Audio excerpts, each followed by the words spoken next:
Kababayan, lalo na doon po sa mga kapuso po natin, sa mga munisipyo na inuulan ho ngayon, malakas ang ulan, lalo na doon sa mga landslide prone area, no ha? Ingat ho kayo mga kapuso.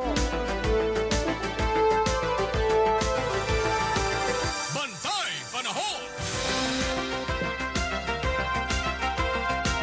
Kayo'y nakikinig sa Super Balita sa Umaga! Mahirap na mga kaibigan. Baka mamaya kampante kayo dahil wala akong bagyo. Andyan naman ho yung patuloy hong pag-ulan. Dulot ho ng share line sa Bicol region nga ay ang ating po mga kababayan dyan ay binaha. Mayroon pong nagkaroon ng landslide. Buti na lang dito po sa Palawan, sa Puerto Princesa, hindi ho katulad nung nakalipas pong taon. At talagang binaha yung malaking bahagi po ng Puerto Princesa. Pebrero 9. Yun naman ho'y nandahil ho sa easterlies. Ngayon ho ang nagpapaulan sa atin ay dahil ho sa share line. Akala ng iba, pag ganito bagyo, wala akong bagyo, wala rin pong low pressure area, mga kapuso. Ngayon ho, ang ating pong naranasan ay dulot ho ng share line.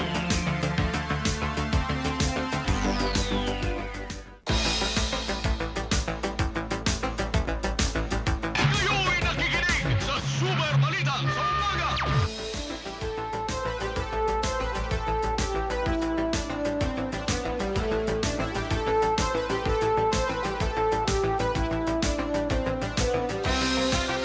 Kayo'y nakikinig sa Super Balita sa Umaga!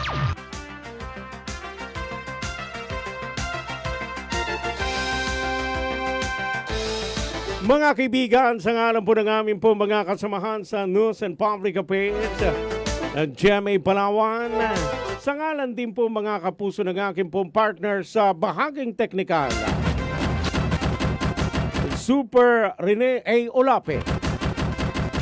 Sa production side, kasama din po natin si Super Leia Lynn Agnas Haranilla, ang aming pong production assistant. Siya po ang ating po makakatuwang sa ating pong paglipad sa paghatid po ng ating pong mga balita. Ngayon pong araw ho ng Lunes, Pebrero 9, 2026. Kayo'y nakikinig sa Super Balita sa Umaga! Gandang umaga ho sa mga kapuso po natin na nandiyan sa bayan po ng Batarasa. Kahapon ho ay binuksan na ang Palarong Panlalawigan 2026. May ginalang wala hong ulan sa bayan po ng Batarasa.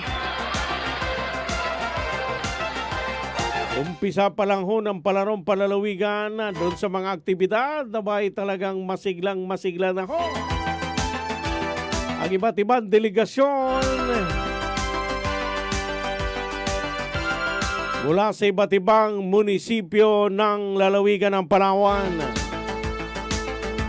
Bagamat yung iba hindi ho kompleto, yun dalang kupunan, ano ho? Para sa Palarong Panlalawigan, katulad ho ng bayan ng Cuyo, pero talagang sila ho'y handa makipagtagisan ng lakas para po sa Palarong Panlalawigan 2026. 15 minuto na mga kapuso, makalipas po ang alas 5 po ng umaga. Kayo'y nakikinig sa Super Balita sa Umaga! Nasa 12 na ho yung pong patay na iniwan po ng bagyong Basyang. Pasalamat na lang ho tayo mga kapuso dito po sa lungsod ng Puerto Princesa sa lalawigan ho ng Palawan. Papasok pa lang sana dyan po sa bayan po ng Cuyo. Sa isla ho ng Cuyo ay naging LPA na hanggang sa nalusaw na. Ano ho? Yung pong bagyong Basyang. Kaya pasalamat ho tayo mga kaibigan. Sa Mindanao, umabot na sa 12. Sa Mindanao, siyam yung pong patay. Nang dahil ho sa pagbaha na iniwan ho ni Basyang. Diyan po sa bahaging yan ng ating pong bansa. Magandang umaga kay Sir Bong Magbanwa Bunbon, Miyad na Silim, Barangay Talaga, Cagayan Silio, Palawan. Miyad na Silim, kikyunatanan sa ating pong mga kababayan sa bayan po ng Cagayan Silio. Ganun din, magandang umaga kay Ma'am Alilia Sulen Cayabo. Miyad na Silim po. Pinabati ko po yung aking pong nanay ng happy birthday sa Barangay Santa Cruz. Diyan po sa Cagayan Silio. O Cagayan Silio ba o Santa Cruz dito sa Puerto Princesa? Happy birthday! Happy birthday sa mahal na ina ni Alilea Solen Cayabo. At kay Ali Lee, good morning. Sabi niya, supermodel. Di na supermodel. Ganun pa ma. Good morning sa inyo, Ali Lee. At kay Ma'am Mary Joy Bulido Mahinay. Yan po sa Barangay Tinitian sa Rojas, Palawan. Magandang umaga ho sa inyo.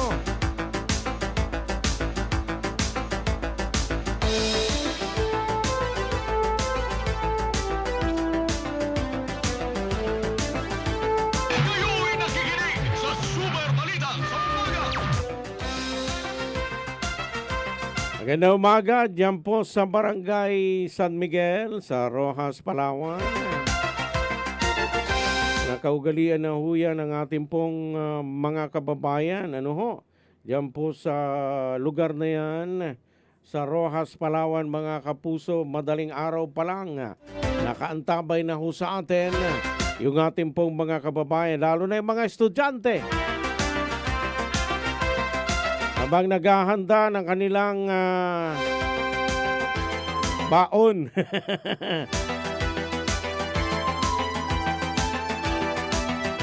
Kailangan habang nakikinig sa atin, nag-almusal, pagkatapos yan yun ihahanda na yung kanilang baon para sa eskwela, no ha? Kanin at ulam.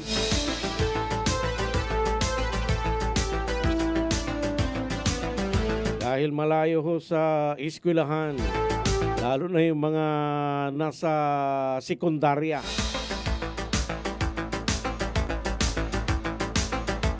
Kayo'y nakikinig sa Super Balita sa umaga. Mga kapuso, muling susuriin po, muling susuriin ng Blue Ribbon Committee ng Senado kung mayroon ngang pananagutan sa flood control anomalies si Pangulong Ferdinand Bongbong Marcos Jr.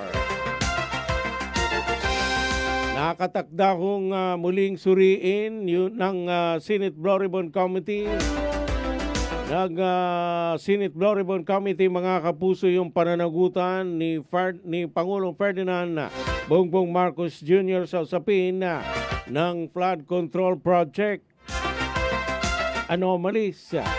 Ito po naging pahayag ni Senate President Pro Tempore Ping Lacson.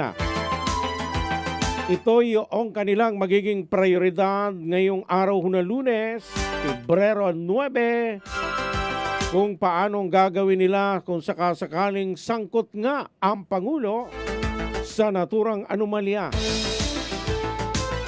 Inaayos na raw kasi yung panel, yung pong draft committee report para makakuha ng sapat na pirma para pagdibatihan nila, mga kapuso, sa plenaryo. Unang sinabi ho ni Lacson na walang direktang ebidensya na sangkot ang Pangulo sa bribery o kapabayaan.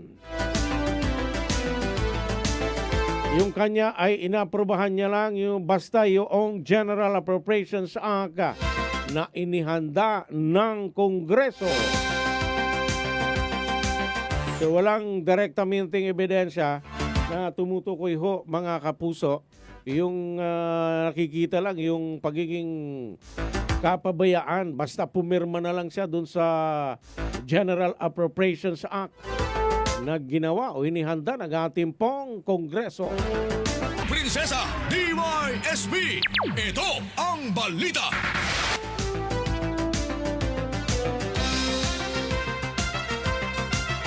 Para po sa ating pong mga balita, mga kapuso,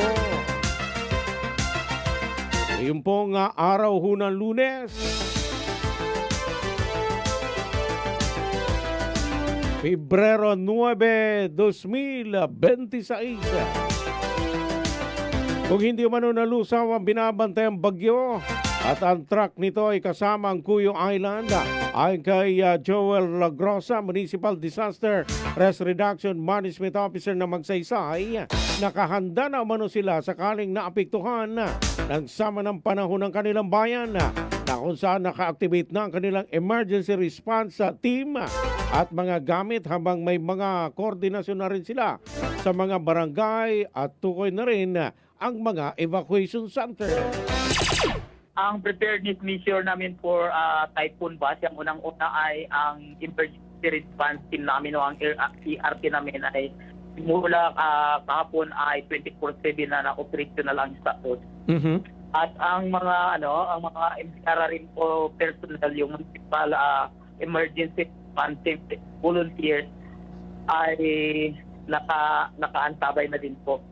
And continuous po ang coordination namin sa mga barangay sa pagmumonitor ng kanilang area of responsibility. At bukas din po ang aming emergency hotlines para sa pag-disseminate ng mga information at para ma-access kami sa opisina.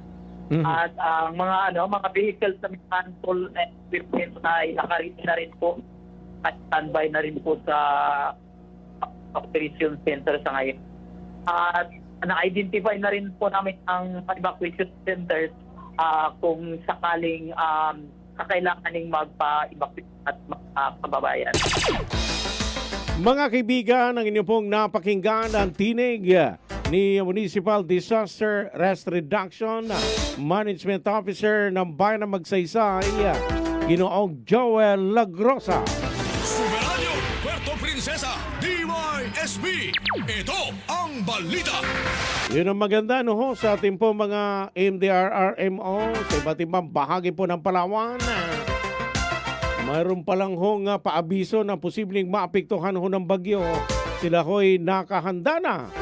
Ang regular umano na may mga evacuees pag may bagyo ang sitio San Carba sa Barangay Balagen sa Magsaysay, Palawan na nasa 150 pamilya na alam na rin ang mga ito kung ano ang kanilang gagawin, mga kapuso. Ang madalas po namin at regular namin pag direct pass kami ng bagyo ay ang particularly ang sitio San Carba sa Barangay Balagen. Yun po ang regular namin na ini-evacuate. So, more or less sir, mga 150 families ang ini-evacuate namin sa barangay na educate na rin ang community na yun. Alam na nila kung ano center ang kanilang pupuntahan. May designated evacuation centers na ang bawat pamilya. mga kaibigan, ang inyong pong napakinggan ng tinig ni Ginoong Joel Lagrosa, ang Municipal Disaster Risk Reduction Management Officer ng Bayan ng Magsaysay.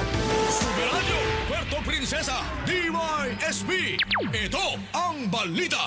Samantala mga kaibigan, sa iba pang balita, sa naging panayam naman ang Super Radio kay Board Member Winsor Arsaga ng unang distrito na lalawigan ng Palawan, posibleng hindi na terminal ang ilalagay sa bahagi ng Barangay Santa Lourdes para sa mga pasahero mula sa norte ng lungsod at lalawigan, kundi transport station na lamang umano ang pwedeng babaan at sakayan ng mga pasahero. Well, in Mubota naman paraan, we're looking at all possibilities. So, nakipag-ugnay kami sa city planning. And then, kung ano yung requirements, ipo-comply natin. Come out with a proposal na maganda para yung mga requirements ng city government ay masunod natin. Sa ganun, natuloy talaga yung pinaplano nating station, terminal, ng mga pasahero natin from Northern Palawan.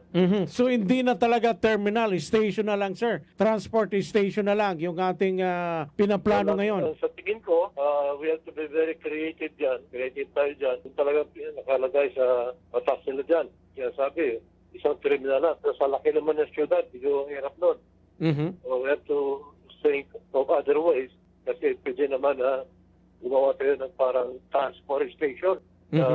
Structure yan, doon maglilipat ng pasakyan yung mga pasahero na mas malapit-lapit. Pwede bumaba doon, pwede tumakay ulit. Ganun yun ang konsepto na isusulong natin kung talagang hindi magawa ng paraan na strict sila sa requirement ng one terminal for. Dahil kung susundin naman ang ordinansa, iisa lang talaga ang terminal para sa lungsod ng Puerto Princesa. Kaya kailangan nila mag-isip ng ibang plano o ideya na pwedeng tawaging transport station na para lang may mapuntahan ang mga pasahero, kaya umaasa silang matutuloy ito, mga kapuso. Baka kasi tumagali kung ano natin yon. So let's come out with a smaller version. Pwedeng tawagin natin a transport station para naman may mapuntahan lang ang ating mga pasahero. Kasi kung titignan mo, ganun din Yung standby sila sa may banga, di ba? Habang doon, bababa doon, napakadelikado pa. Uno, in fairness sa barangay Santa Lourdes, tumutulong din sila dyan. The last time, pumunta ako sa kanila. So hopefully, magawa natin yan. Hindi kami tumitigil dyan sa gagawa ng paraan para matuloy yan. Doon pa rin naman sa lupang idodonate ni Congressman Jose Chavez Alvarez, itatay ang planong transport station. Pero maglalabas ng pondo para sa paggawa transport station o pinapladong maliit na terminal ay ang provincial government, pero ang kita ay ibibigay sa pamahalaang lungsod ng Puerto Princesa. Yun pa rin. Wala namang iba. Alam mo naman yung halaga ng lupa sa Puerto, gito na rin yan. Mahirap pa naman ang provincial government na bumili. Mabuti na magandang loob si Congressman Alvarez. Ngayon, magdudulay siya ng part ng kanyang property, makatulong sa kapagkababay. Maliit na version yan, pero siyempre may amenities yan. May amenities. Walang gagastos sa syudad yan. At saka kung may income yan, bigay sa city yan. So kahit maliit lang daw, pero may amenities, may maayos na pasilidad para po sa terminal o transport station, Mga kapuso, ang inyo pong napakinggan ang tinig ni First District Board Member Winston Arzaga sa naging panayam ng Super Radio. Super Radio, Puerto Princesa, DYSB. Ito ang balita. Punta na ho natin ang ating pong sports update. Ihahatid ho sa atin ni Super June Vicer Bantaculo. Super Radio Sports Update. Para po sa ating pong sports update, Super June, pasok! Opisyal nang binuksan ng palarong palalawigan 2026 kahapon, 8 ng Pebrero, na magtatagal hanggang 13 ng Pebrero sa Batarasa Sports Complex. Ang provincial meet na orihinal na planong isagawa noong Nobyembre 2025 ay pinagpaliban dahil sa naranasang sama ng panahon sa Palawan na nakaapekto sa iba't ibang munisipyo. Noong February 2025 provincial meet, nakuha ng delegasyon ng Brooks Point ang overall champion sa elementary at secondary matapos makakuha ng 108 medals kung saan 4 na po ang gold, 32 ang silver at 36 ang bronze. Naging first runner-up naman ang bayan ng Batarasa, second runner-up ang delegasyon ng Nara, samantala third runner-up naman ang delegasyon ng Coron, Palawan. At yan ating balitang sports. Ako si June Vicer Bantaculo ng GMA Super Radio Palawan. Dapat totoo. Maraming salamat, Super June Vicer Bantaculo. Mga kaibigan, muling sumainyo ang isa pong edisyon ng ating pong mga balita. Dito pa rin sa Super Balita sa Umaga, numero 1. At inyo po ang tabayanan mga kaibigan ang mas mainit hong mga balita sa Super Balita sa Umaga numero 2. Susunod na mga kapuso. Ngayon,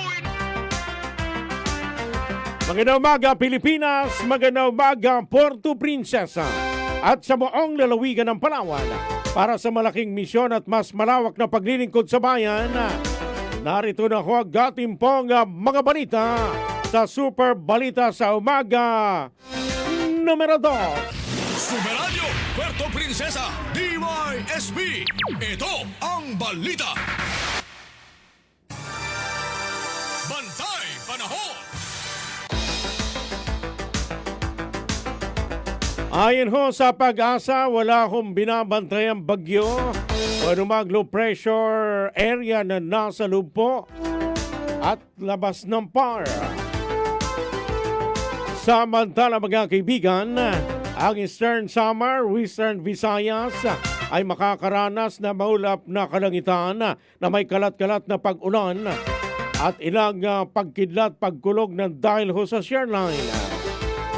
Ang Palawan, kabilang ang isla ng Kalayaan at Occidental Mindoro ay makakaranas ng bahagyang maulap hanggang sa maulap na kalangitan na may ilang mahihinang pag-ulan ng dahil ho sa amihan.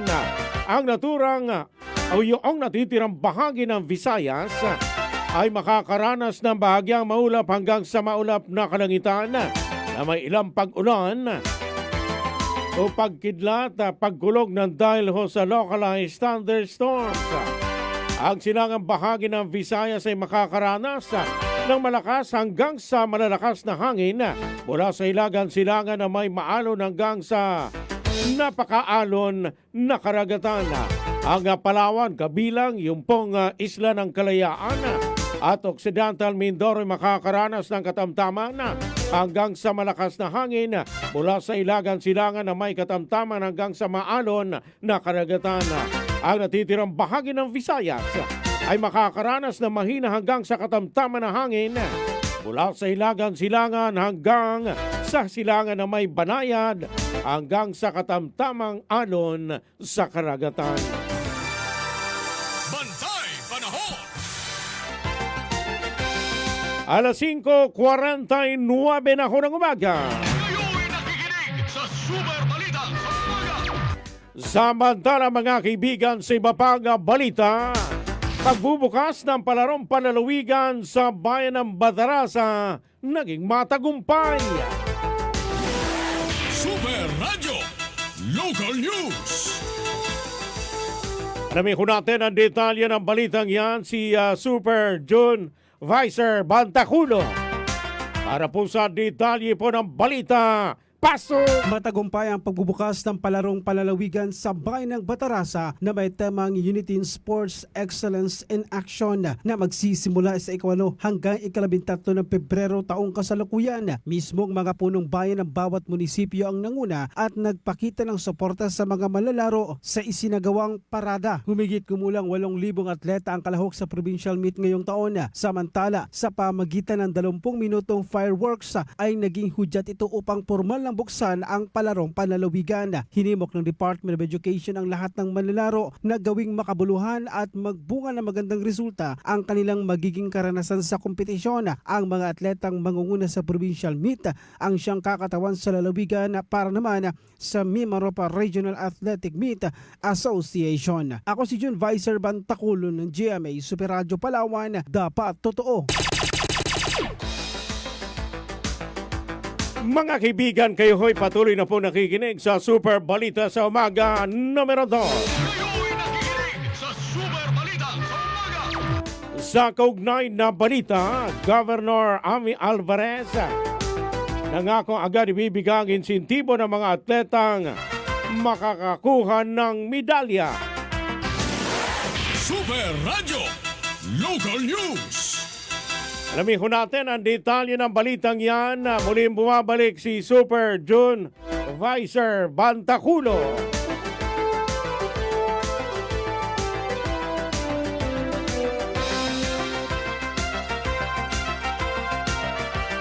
Lamiho natin ang detalye ng balitang yan na Super June Vicer Bantaculo sa detalye ng balita.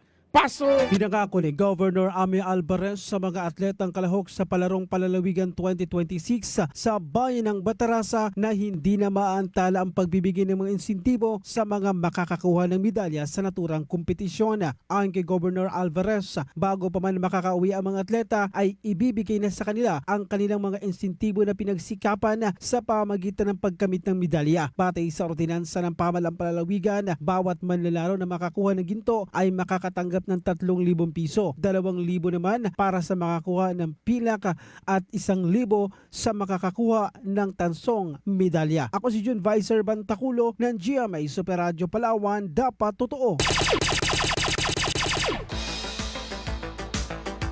Alas 5:52 na hunang umaga mga kapuso. Kayo'y nakikinig sa Super Balita sa umaga. Samantala mga kaibigan, sabi iba pa nga balita,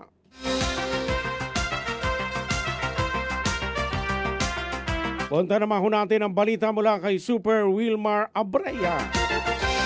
Pamahalaang panlungsod ng Puerto Princesa na mahagi ng tulong pinansyal sa mga naapektuhan ng sunog sa Old Public Market. Super Radio Local News. Detalye ng balitang yan na Super Wilmar Abreya.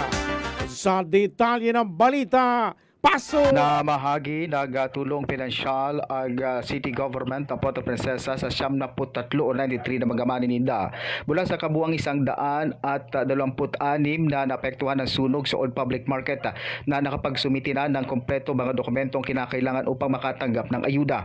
Pinangunahan ng City Social Welfare and Development ang pamamahagi ng tulong na nagmula sa Rehabilitation Fund ng City Disaster Risk Reduction and Management Office. Tumanggap ang mga benepisyaryo ng 20,000 pesos para sa mga totally damaged, 15,000 pesos para sa mga partially damaged at 5,000 pesos naman para sa mga ambulant vendors bilang panimulang tulong upang muling makapagsimula ng kanilang hanapbuhay.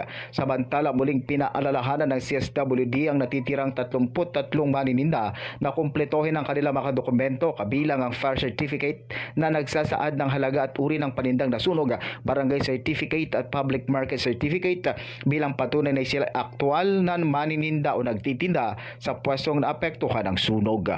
Ako, si Wilmar Abreya, GMA Super Radio Palawan, dapat totoo. Mga kaibigan, ng tamang oras sa Pilipinas, alas 5:54 na ho ng umaga.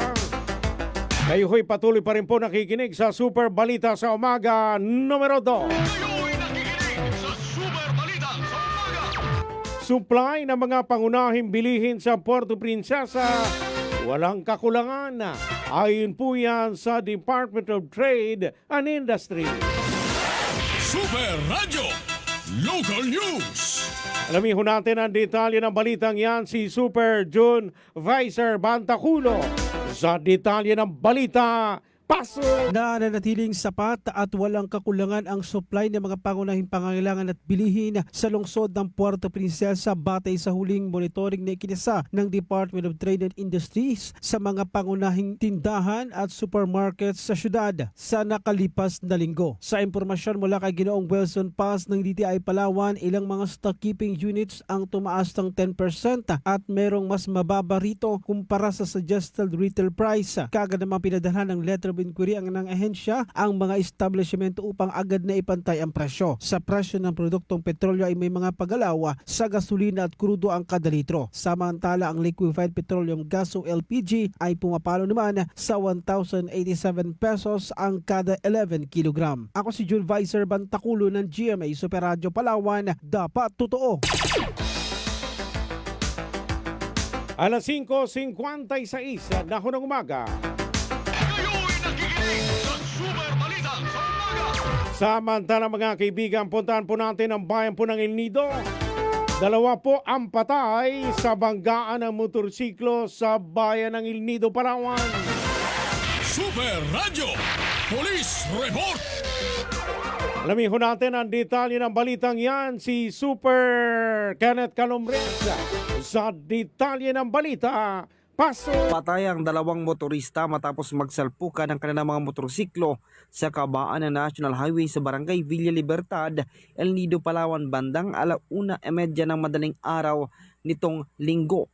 Kinilala itong sina alias Ben, 24 anyos, residente ng Barangay Villa Libertad, minamaneho ang isang itim na Rusi 150 at alias Jam, 26 anyos, residente ng Barangay Kurong-Kurong, El Nido, minamaneho naman ang isang puting Honda Click 125. Lumabas sa investigasyon ng pulisya na nagmula sa Barangay Pasadena patungong poblasyon ng El Nido si alias Ben, habang sa kasalungat na direksyon naman si alias Jam. Pagdating sa kurbadang bahagi ng kalsada ay aksidenteng nagsalpukan ng dalawang motorsiklo.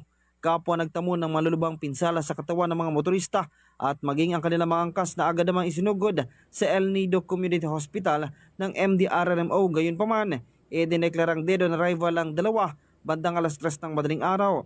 Patuloy naman ang investigasyon ng El Nido MPS habang dinala na sa kanilang himpilan ang mga sangkot na motorsiklo para sa tamang disposisyon. Ako si Kenneth Calomris ng GMA Super Radio Palawan. Dapat totoo. Ang balitang ito ay inihatid sa inyo ng Ang balitang ito ay hatid sa inyo ng Alaksan Extra. Ang kilala mong Alaksan, extra galing na, up to 3 times faster versus Alaksan FR. New Alaksan Extra. Tanduay Light, gaan ng may kasama. Ang balitang ito ay hatid sa inyo ng BioFlu. 2 or more symptoms, baka flu na yan. I-BioFlu na. Ang balitang ito ay hatid sa inyo ng Rexidol Forte. Mas bilis banat sa 4. Mga kaibigan, ng tamang oras sa Pilipinas, 5:58 na ng umaga.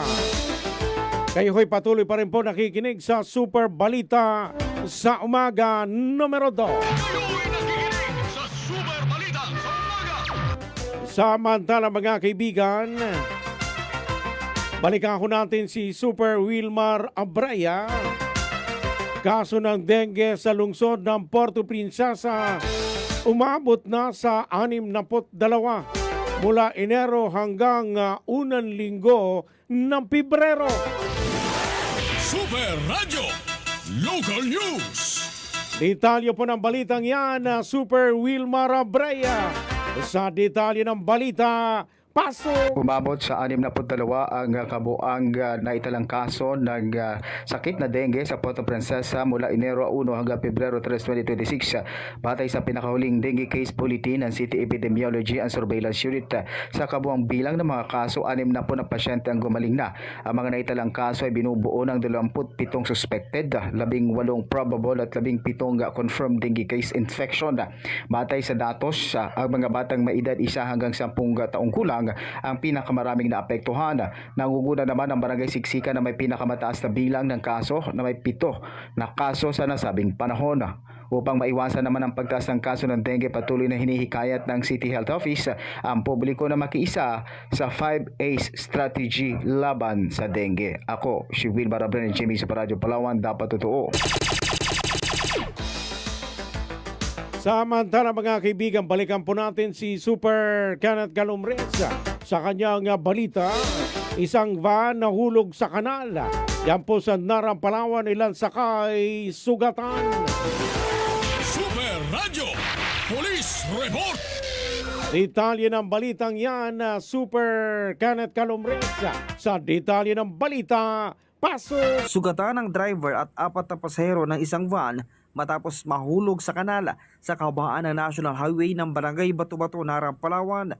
Ayon sa investigasyon ng pulisya, patungo sana sa Puerto Princesa na nagmula sa Batarasa ang naturang sasakyan nang biglang umovertake umano ang isa pang van na mabilis ang takbo. Sa pag-iwas ng driver na si alias Renato, 30 anyos, ay nawalan siya ng kontrol sa manobela dahilan upang mahulog ang sasakyan sa kanal sa kanang bahagi ng kalsada. Isinugod naman sa Nara Municipal Hospital ang mga nasugatan sa tulong ng Nara Emergency Response Unit o NERO habang nagpapatuloy ang investigasyon ng pulisya sa insidente. Ako si Kenneth Calomris ng GMA Super Radio Palawan. Dapat totoo. Mga kaibigan, kayo ho'y patuloy pa rin pong nakikinig sa Super Balita sa umaga numero 2. Kayo'y nakikinig sa Super Balita sa umaga. Samantala mga kapuso, isang lalaki arestado sa drug buy-bust operation Dito po sa Barangay San Pedro sa lungsod ng Puerto Princesa. Super Radio Police Report. Alamin ko natin ang detalye ng balitang yan si Super Kenneth Calumrensa. Mayroon pong detalye ng balita. Paso! Arestado ang isang lalaki sa ikinasang drug bypass operasyon ng mga otoridad sa Barangay San Pedro. Kinilala ang inaresto sa alias na Jat na sa 8 gulang at residente ng nasabing barangay, kung saan sa naturang operasyon ay nabilhan nito ng pakete na naglalaman ng pinaghihinalaang ipinagbabawal na droga o shabu na tumitimbang na humigit kumulang 0.94 grams at nainati ang halagang 4,230 pesos. Nasa kustudiya na ito ng pulisya at nahaharap sa kasong paglabag sa Republic Act 9165 o Comprehensive Dangerous Drugs Act of 2002. Ako si Kenneth Calumris ng GMA Super Radio Palawan. Dapat totoo. Mga kapuso, saglit lang ho, bibigyan daan lang ho natin ng ilan sa ating pong mga paalala. Huwag ho kayong aalis, babalik pa rin po ang ating pong mga balita.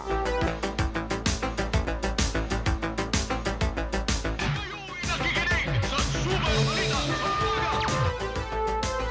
Alas 6:11 na ho ng umaga, mga kapuso. Samantala mga kaibigan, puntahan po natin ang ilang pa sa ating pong mga balita. Nawala naman ang pangamba ng mga taga-bayan ng Cuyo, Palawan matapos na maging low pressure area ang bagyong Basyang na kalaunan ay tuluyan ng nalusaw. Sa panayam kay Mayor Andoy Ong ng Cuyo, Palawan, sinabi nito dahil noong maging bagyo si Basyang, base sa tatahakin nitong lugar, nadaan ito sa kanilang bayan, kung kaya naghanda munisipyo sa katunayan ay naglabas na nga mano ng advisory sa mga barangay, lalo na mga barangay na mayroong coastal area na kung sakaling lumikas ay kanilang kukunin. Kung kaya nawala naman ang kanilang kaba na maging low pressure area yung pumbagyo at tuluyan ng nalusaw. Kami ng letter sa mga barangay, lalo yung mga barangay na may coastal area, ni-advise na po sila, advisory na kung sakali lumikas ay aming kung pagkukunin. Pero kahapon, nag-meeting yung aming EOC at saka IMT sa preparasyon para sa bagyong Basyang. Bago lumabas yung after nung matapos yung meeting, may lumabas na bulletin na bago na ang ating bagyong Basyang ay naging low pressure area na lang, hindi na po talagang malakas. At least nawala kami ng kaba at siyempre sa mga kababayan namin maging safe naman, wala na rin low pressure.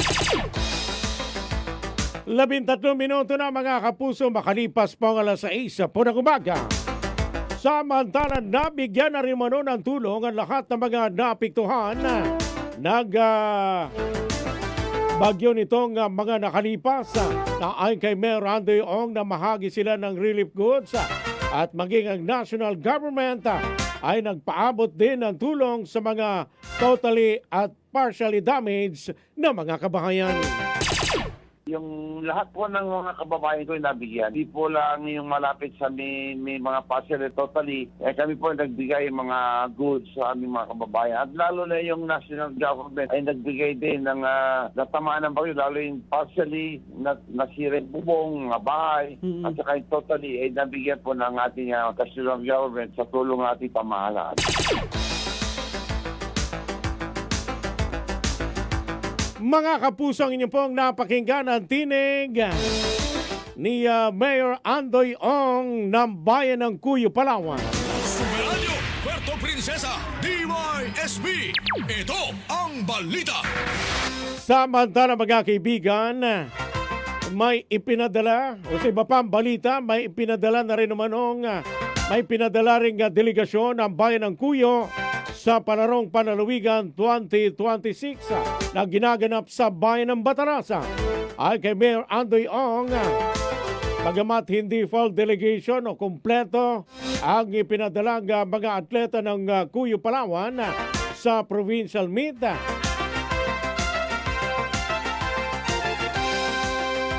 na ayon sa kanya napakalaki umano kasi ng gastusin at sasakay pa ng barko patungo sa mainland Palawan at may biyahe patungo ng Batarasa. Sa kabila ng konti ang delegasyon, tiniyak naman ng alkalde na makikipagtagisan ang kanilang mga atleta.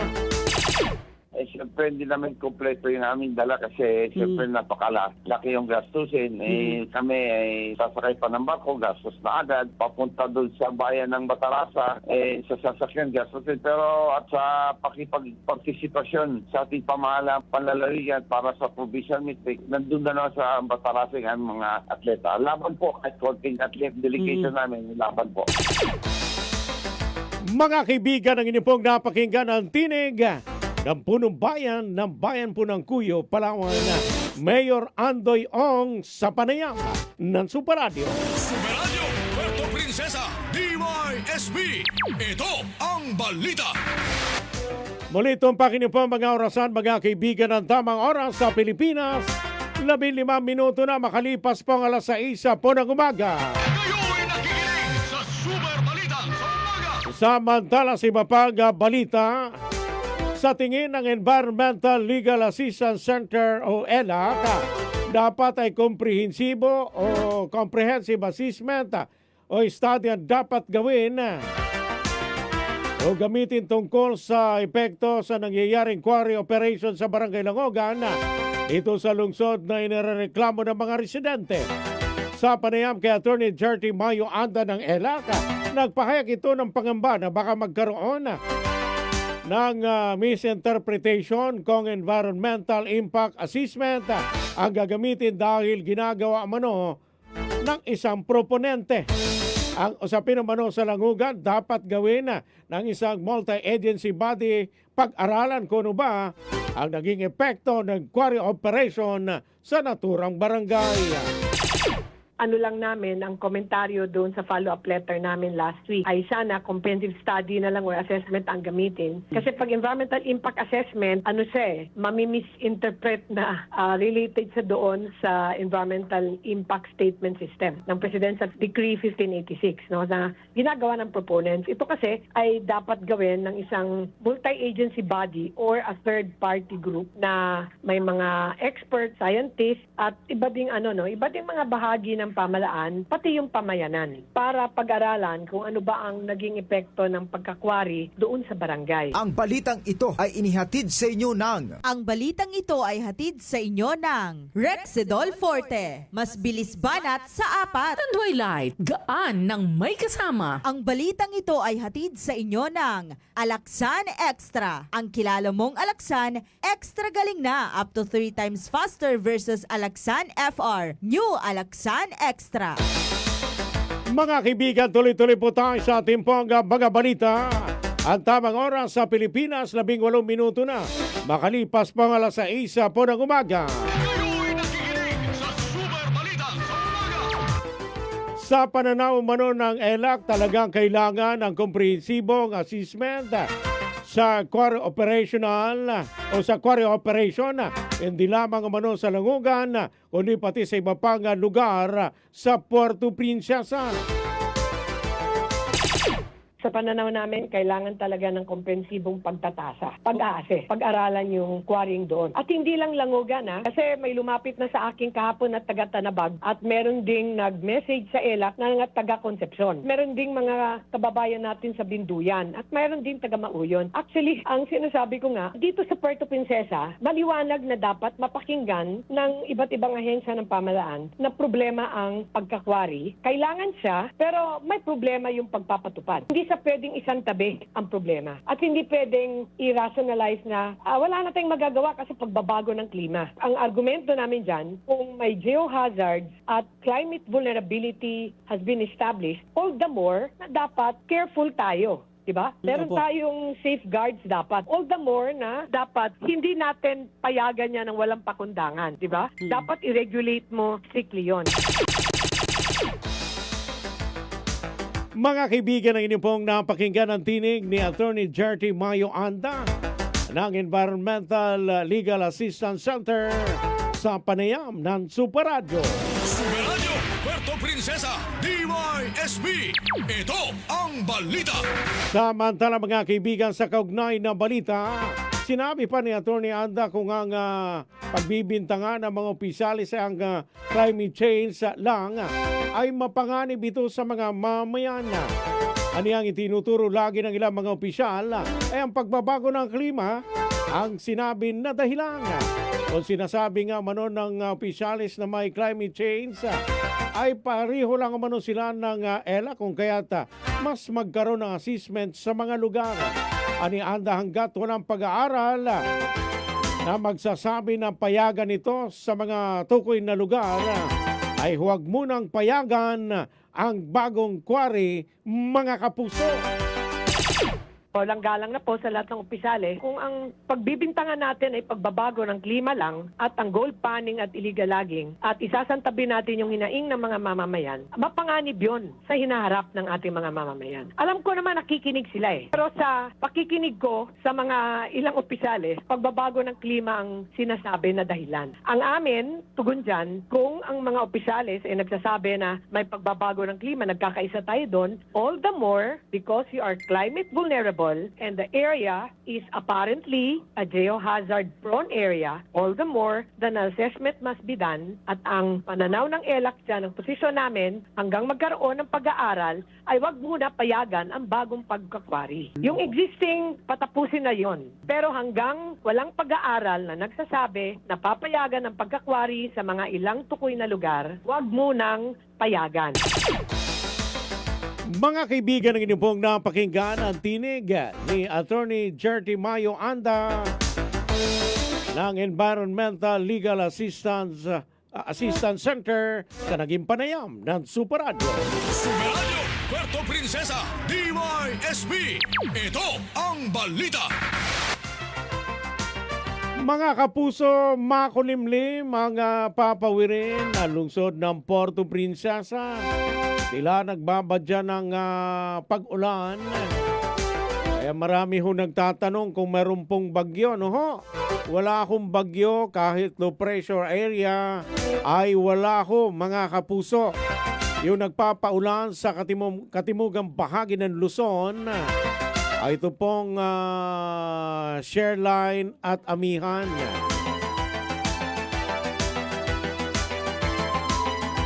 Talagang matindi, mga kapuso. Ito pong Shareline, yung mga kababayan po natin dyan po sa bahaging Bicol, talagang binabaha ho sila, mga kapuso.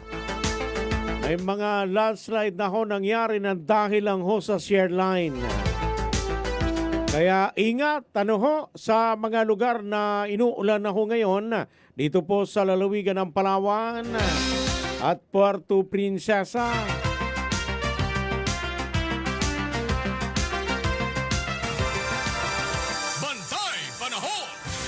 Maki-update muna ho tayo sa lagay ng ating pong panahon. Makulimlim sa Puerto Princesa. Si Sir Mark Macolor ng DOST Pag-asa, Puerto Princesa, ang ating pong makakaugnayan. Update muna ho tayo sa lagay ng panahon, Sir Mark. Magandang umaga po. Pasok!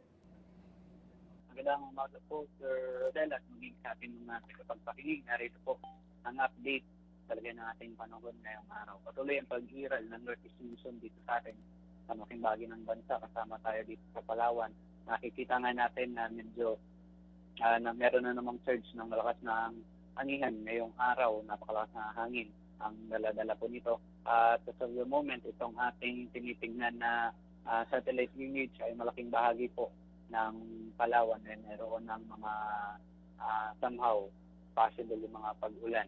Meron po tayong itinalabas na thunderstorm advisories dito sa may Kalayaan Islands, dito sa may Batarasa, Brooks Point, at somehow dito sa may Puerto Princesa may thunderstorms tayong nakikita sa ibang portions. At nakikita rin natin dito sa ating ground observations sa ating paligid, buong bahagi ang ating kalangitan ay medyo makapal.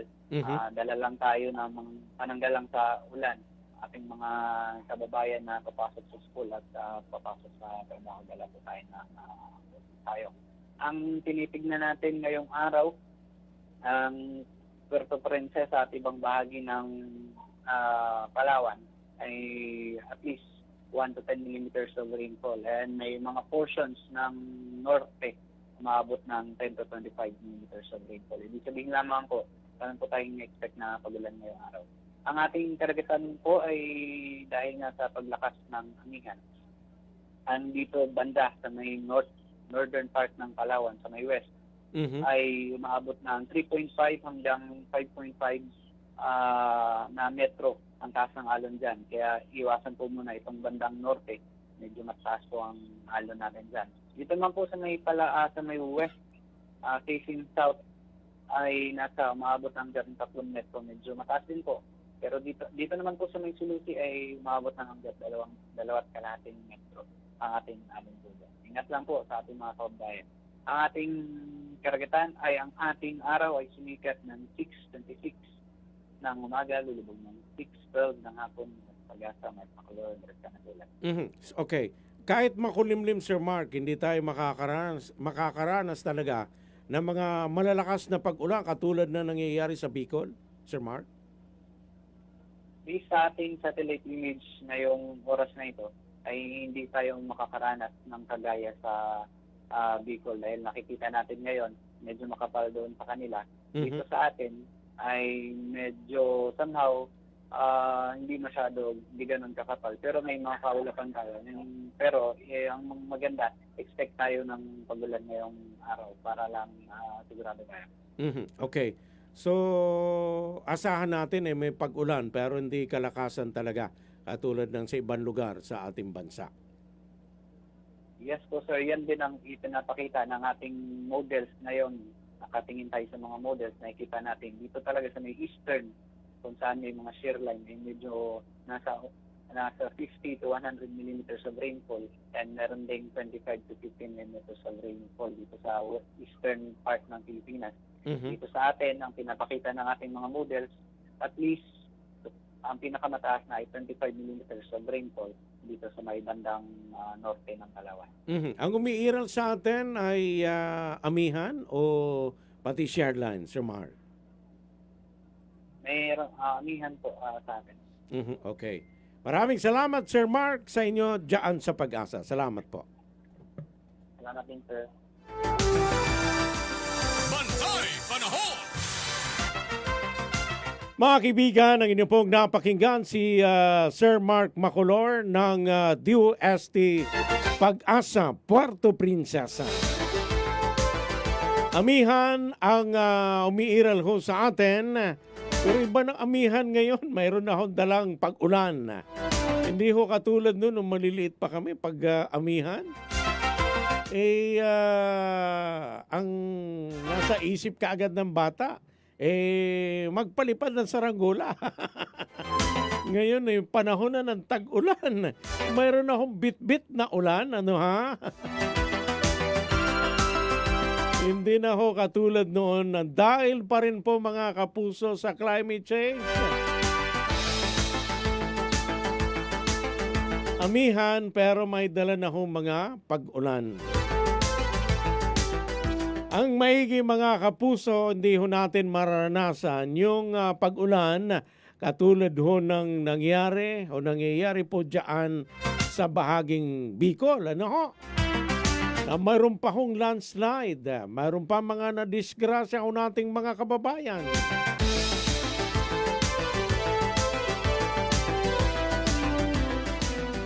At wala nga hong bagyo, iyon nga nakakalito, ano, kasi yung iba nagiging kampante dahil nasa isip nila, wala akong bagyo.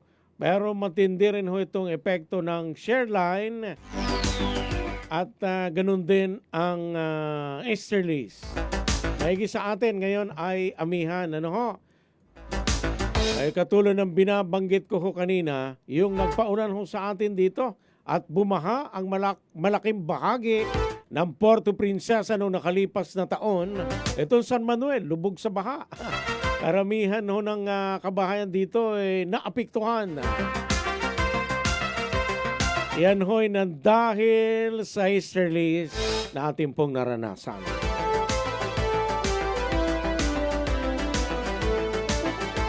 Marami hong bahay ang pinasok ng baha. At yan ang mga balitang dapat ninyong malaman ngayong pong araw ng Lunes, Pebrero 9, 2026.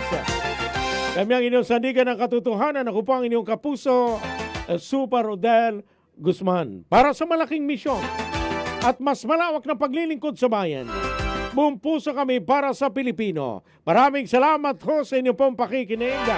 Ito ang Super Balita sa Umaga, numero 2. Labanan ng fake news, dapat totoo. Kayo'y nakikinig sa Super Balita sa Umaga.